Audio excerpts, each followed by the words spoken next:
cargoes for you to move today. We've been keeping some Halloween items around the island, and these now need to be delivered to Farquhar Station, where they're needed for a party. Percy, you can fetch the pumpkin cargo from Lower Tidmouth. James can fetch the mummy cargo from Wellsworth. Hero, you can fetch the ghost cargo from the castle tunnel. And Thomas, you can fetch the vampire cargo from inside the castle. Sir, isn't the castle haunted? Said Thomas. You go first, Thomas, said Sir Topham Hatt, ignoring Thomas. Thomas left.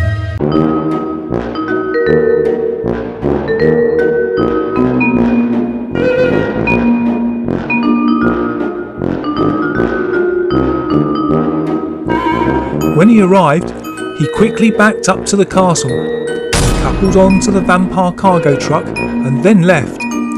Phew! No ghosts, said Thomas. That was lucky.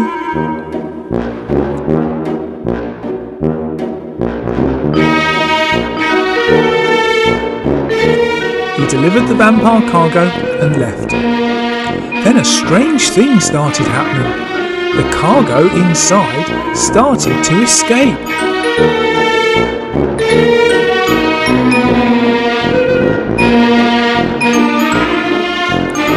That's Lightning McQueen, not a vampire. OK, Percy, you can go to Lower Tidmouth now. Percy steamed off. The pumpkin cargo was on the main line, and Percy decided to push it all the way.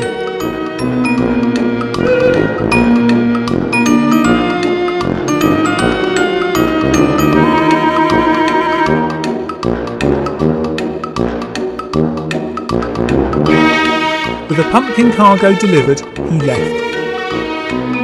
Once again, the cargo started falling apart. This time, R2-D2 appeared. A funny pumpkin. Hero, you're next. And off he went to the castle to get the ghost cargo from the castle tunnel.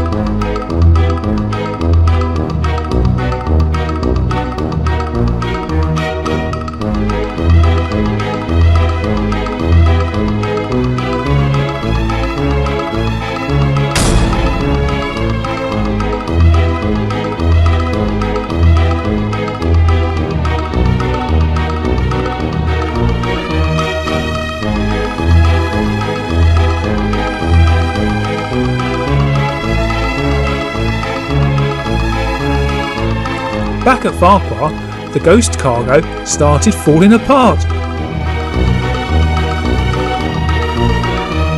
Batman appeared.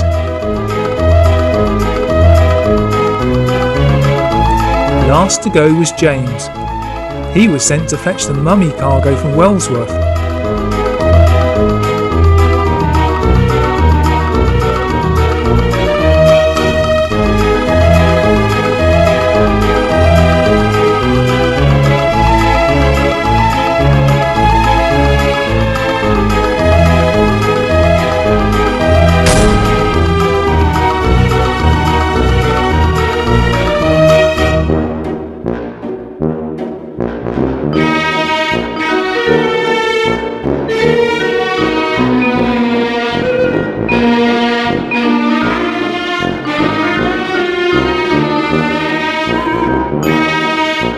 All the cargoes were now safely delivered, but the mummy cargo started coming apart, just like the others.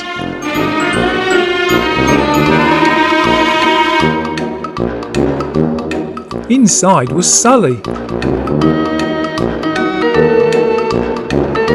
Well, what a lot of interesting cargoes. Thank you for watching our video. Here's another one you may have missed.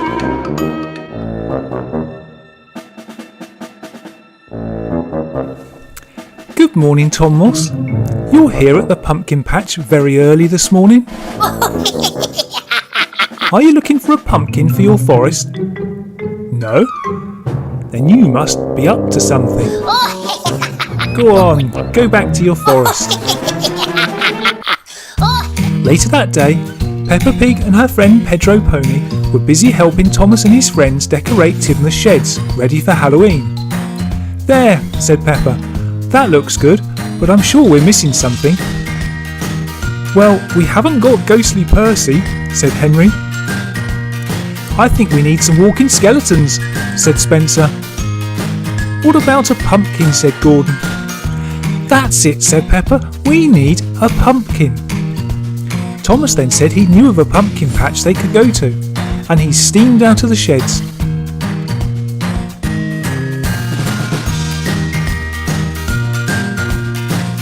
Peppa and Pedro hopped on and off they went.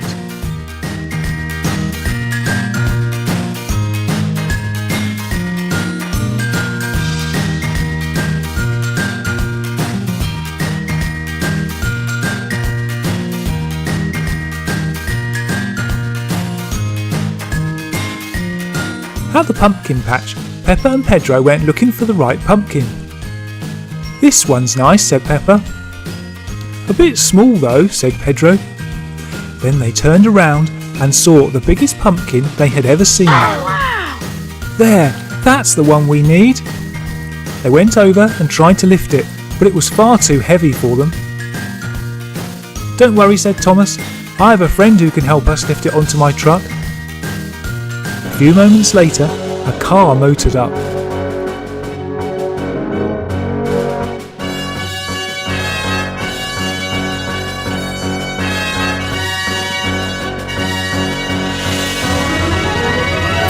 Wait a moment, said Peppa. That's Superman. Superman came over to the pumpkin and lifted it into the air, all on his own. Walked over to the truck and put it down. Thank you so much, said Peppa and Pedro. Thomas thanked Superman for coming as well. Peppa and Pedro got back on Thomas and off they went with a giant pumpkin.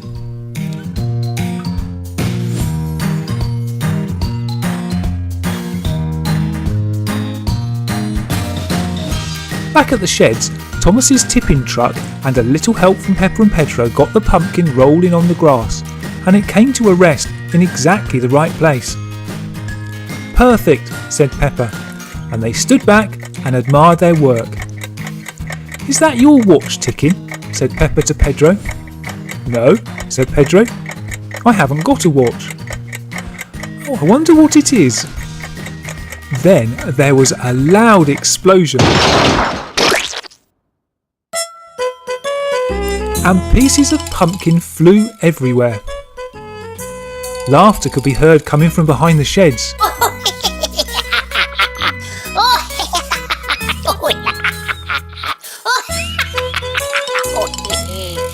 Peppa looked, and there in the distance she saw a green engine. Tom was the prank engine. What did you do to our pumpkin? I'll chase him, said Thomas, and he rushed out of the sheds and headed for Tom. Tom saw him coming and made a run for it back to his forest. Now we know why he was at the pumpkin patch, don't we?